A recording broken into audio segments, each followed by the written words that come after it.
السلام عليكم ورحمة الله تعالى وبركاته. خوتي وخواتاتي متابعين قناة بلاكولف، أهلا وسهلا بكم من جديد. اليوم جيت نهضر لكم على سجن قارة اللي كيتواجد تحت أرضيات المكناس المغربية، واللي تبنى على شكل متاهات. كل بيت أو كل بيت فيه ممر، يعني اللي كيديك الغرفة واحدة أخرى.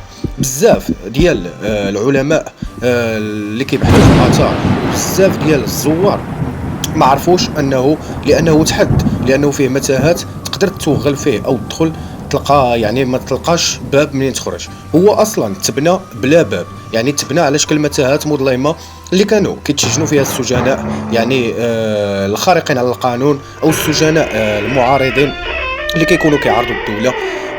تبنى وتاسس على يد المولى اسماعيل اللي هو مولاي اسماعيل.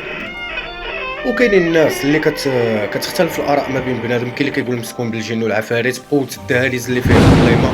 وبعض الزوار يعني كيكون تما حارس اللي ما كيخليكش تعدى، اصلا داروا له الحدود باش بنادم ما يبقاش يغيب لهم تما. هذا السجن هو الوحيد اللي نقدر نقولوا سجن بدون باب. كانوا السجناء تما يعني كيخليوهم اصحاب الاعدام، صحاب اللي عندهم يعني ملف اللي هو صعيب، تما كيتحتجزوا حتى كيتنساو.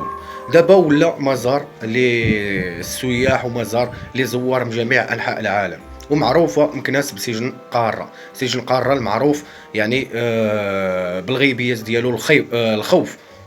يعني مجرد انك تدخل ليه، فاحنا عندنا اثارات، عندنا اماكن اللي خاص السياح يمشيو لها. داكشي علاش ماشي نشوفوا غير الغرب، نشوفوا شنو عندهم. حنا عندنا اماكن زويونه.